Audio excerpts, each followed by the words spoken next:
This is a video tutorial on how to work the tubular cast-on method, followed by one twisted ribbing.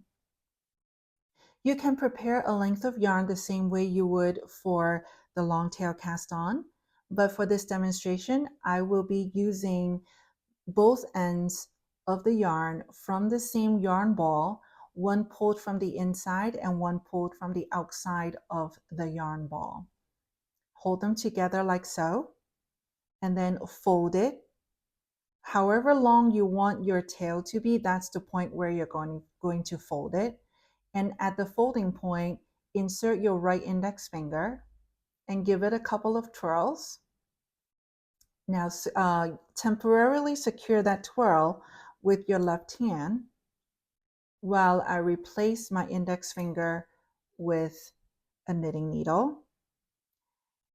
And then grab onto that tail along the length of your needle. You actually don't need this many twists. I'm going to untwist it so it's easier to hold. All you need is like one twist. Like so. It doesn't really matter. So as long as there is a twist in there, that's all that matters. So this is what it looks like right now. And then with my left hand, I'm going to hold the two strands as if I'm going to do the long tail cast on, but that's not what I'm going to do. The strand coming from at the bottom, coming from my thumb, I'm going to call that the thumb strand, and the strand on top coming from my index finger, I will call that the index finger strand. And this is how we cast on the first stitch.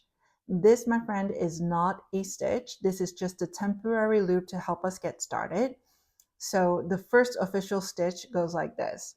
Knitting needle, go under the thumb strand and over the index finger strand.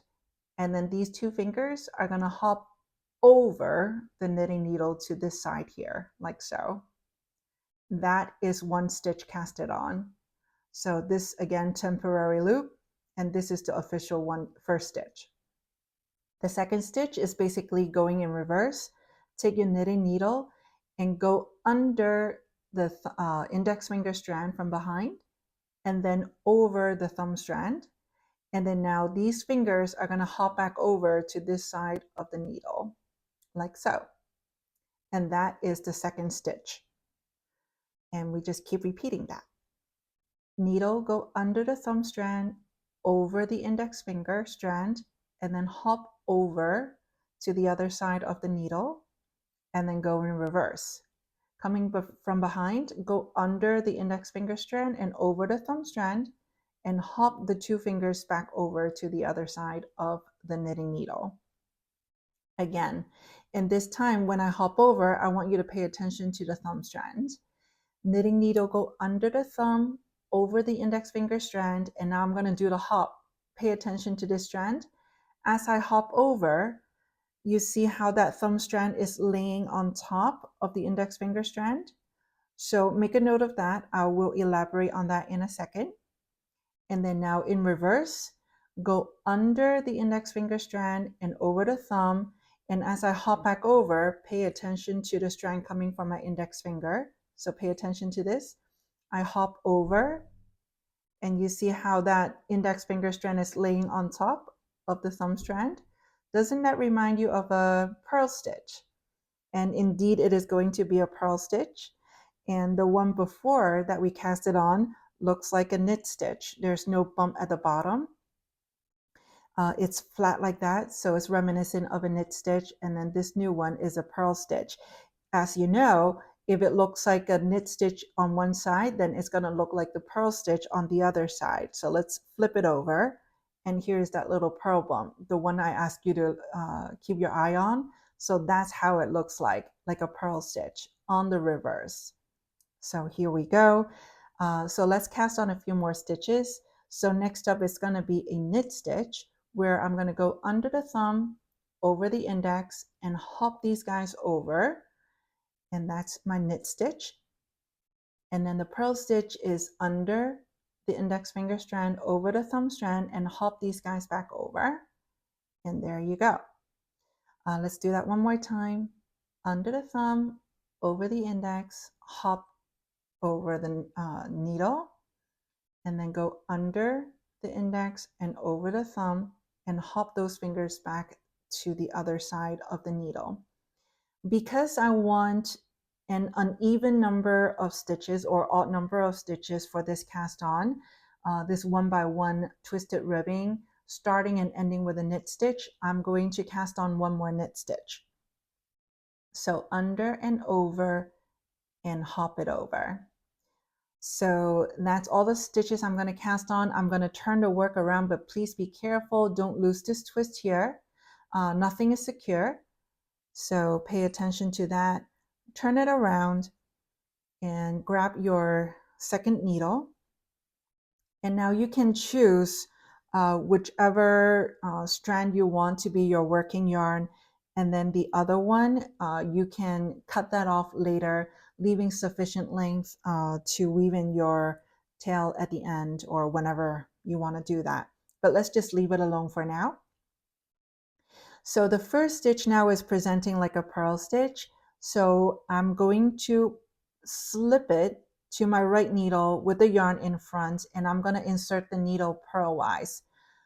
And that's what I'm going to do for all of the purl stitches. And then for the ones that look like a knit stitch, I'm going to knit them through the back loop. So next one, again, it's presenting like a purl stitch. So I'm going to slip it purlwise with yarn in front. Next one is a knit stitch. So I'm going to knit it through the back loop.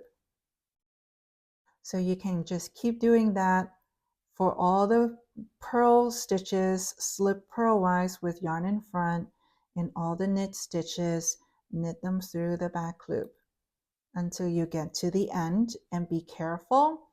Remember that the very last stitch is indeed not an actual stitch. It's a temporary loop to help us get started, and here we are.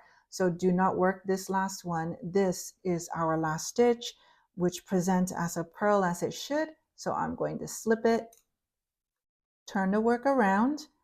Do not let go of this temporary loop just yet because the first official stitch is not quite secure.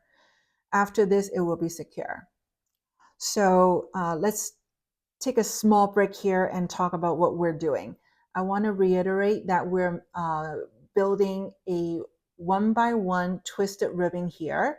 So if your pattern requires you to do a 1x1 regular ribbing with no twist involved, then whenever you see the knit stitches, you're just going to knit it the traditional way with no twist, just knit, purl, knit, purl. But for this demonstration, we are making a 1x1 twisted ribbing. So for all the stitches that look like knit, we're going to knit one through back loop. So here we go. The first stitch looks like a knit, so I'm going to knit it through the back loop to create that twist, which raised the fabric a little bit. The next one is a purl stitch, so I'm going to purl that the traditional way. Next up is a knit, so I'm knitting it through back loop, following a purl stitch, so on and so forth. And you can just keep doing that until you get to the end. Knit through back loop and purl. And then we're going to do one more row before we conclude this tutorial. Because we want to keep with the twist, when we turn our work around and work on the wrong side, we are going to twist the same stitch that we twisted on the right side, which means the first stitch we're going to work, this purl stitch, because we did a knit one through back loop on the right side, we're going to purl the same stitch through back loop. So all the stitches that were twisted before, we're going to keep twisting them. And for all the stitches that were not twisted, we're going to knit them like a regular stitch. In other words, for this wrong side row, all the stitches that are presented like purl stitches, we're going to purl through back loop. In all the stitches that are presenting like a knit stitch, we are going to simply knit them. until we get to the end. And again, the end is not the very last stitch on the needle. It is the stitch before that, which should be a purl stitch. And here we are again. So we're going to work this last stitch through the back loop. And now we can let go of this temporary loop. We no longer need it because the stitch is now secure. Continue working the last 2 rows we just did to build the length to your 1x1 twisted ribbing. And that is how we do the Italian tubular cast on followed by 1x1 twisted ribbing.